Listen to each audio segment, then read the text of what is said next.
How are you this week? Hi, Elliot. I imagine you're doing good. Milwaukee Bucks, NBA, cool. Congrats. Thank you. Yep, very exciting. I actually remember the championship 50 years ago, and got a chance to see a game in Phoenix and a game here in Milwaukee in the series. So lots of exciting things happening. The city's, as you can imagine, just really excited about the whole thing, and we'll see what they can do again next year. I think they're an interesting team, so it'll be fun. It's always the case, right? Yeah, they win a championship. Can you do it again? But I'm sure most will savor this for at least the next couple of weeks. Yes, absolutely. So this week, the Senate Caucus on International Narcotics Control held a hearing. Did you see any of the information about that?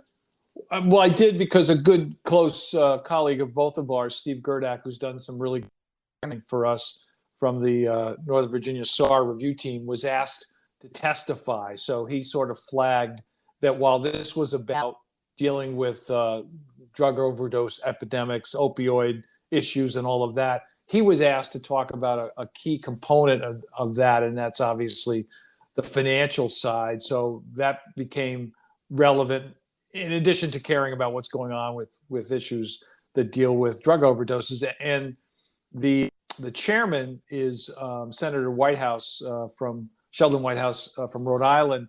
And in one of the things he said in his opening comments, as they're trying to grapple with this continued challenge, is they want to figure out ways to attack, as he calls it, the financial networks drug traffickers utilize. So there, as you and I both know, money laundering, drug trafficking, terrorism, there's a financial footprint component that, if you can disrupt, can be helpful to deal with the underlying crime.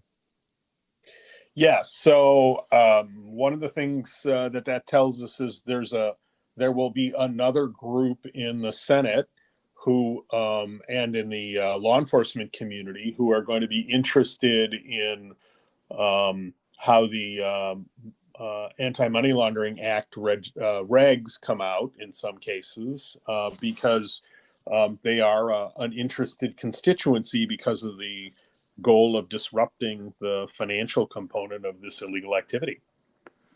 Right. And, Senator Whitehouse has been a pretty strong supporter of the Bank Secrecy Act. And as Steve told us offline after the hearing, that there's going to be, between White House and Senator Chuck Grassley, who's I guess the minority chair or the co-chair, I don't know how it's structured, they're going to have further hearings dealing with this component. So I think there's going to be more here. And separately, I will say that we've talked to our House and Senate folks that worked on the AMLA law, and they say that there's going to be additional legislation to bolster parts of that as well. So a lot for our community to be paying attention to. But I did want to just quickly highlight a couple things that Steve talked about in his testimony, and not super surprising, but very interesting from how we sort of view the problem. He talked about how traffickers and criminals, there's this view that they're using cyber virtual currency, cryptocurrency a lot. And he sort of pushes back on that. He said, yeah, it's happening. But he also said that from his perspective, he thinks that, as he calls it, cash is still king. So while there is, cyber currency and virtual currency issues that are drawing headlines, which they should, and we know the central banks here and around the world are paying attention to it. He said he's got statistics that show that there's been a 44% increase in SAR filings in the past 2 years for structuring. And he believes that's a pretty clear point, that cash is still being utilized for these crimes. I'm not completely surprised, but like I said, he's got statistics to really emphasize that. Yeah, which is certainly contrary to the overall view about the economy becoming more and more cashless. But that doesn't mean that the whole economy is that way. And this is a part of the economy that I guess if it's going to lag, you'd sort of expect it to lag because the view is it's less traceable. Although you do have to figure out how to move it around, and spending large amounts of it is becoming more and more problematic. Right. And the other thing I mentioned, I know we're just briefly touching on this today, but something that Steve has been a strong proponent of, and that's training both law enforcement and financial institutions better techniques to do investigations. And so he believes that the new goal is if you can expose money laundering and financial crime activities, you need more proper training on all sides to do that. And that's something I know we at RightSource are going to be working on in future programming. But he believes that he gets frustrated, doesn't quite understand how to ask for certain bank records, how to do search warrants and subpoenas, and he thinks there can be better both cooperation and collaboration in terms of training between both sides.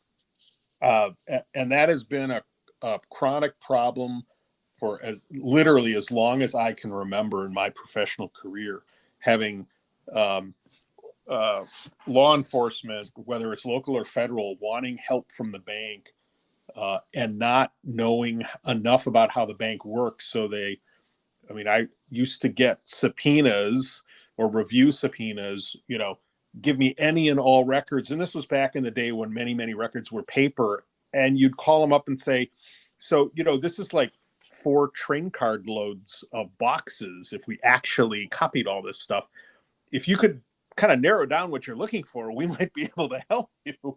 But they just didn't understand how the bank worked. So the solution was ask for any and all and fill in anything you could think of, and not realizing all they were doing was the treasure hunt was just going to show up in a zillion bankers' boxes. So I think he's exactly right.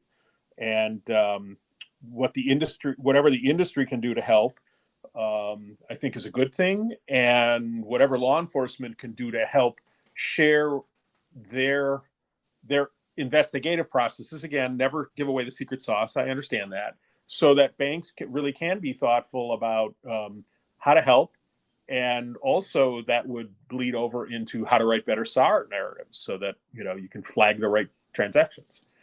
I think that's right. So for more information on this, it's the Senate Caucus on International Narcotics Control. The hearing was on the federal response to the drug overdose epidemic. It's on that committee's website, all of the statements of the witnesses plus Steve's, and there'll be further information going forward. But if you get a chance, take a look at it. Yeah, so I want to put in a plug. So John and I do This Week in AML every week, and you can find it on Spotify or wherever you get your podcasts. And on our website, there's a lot of other content that we do on all kinds of topics related to financial crime. And we'd encourage you to take advantage of these resources that we produce. So, John, have a good rest of the week, and I will talk to you next week. Take care, Elliot. See you. All right. Bye-bye.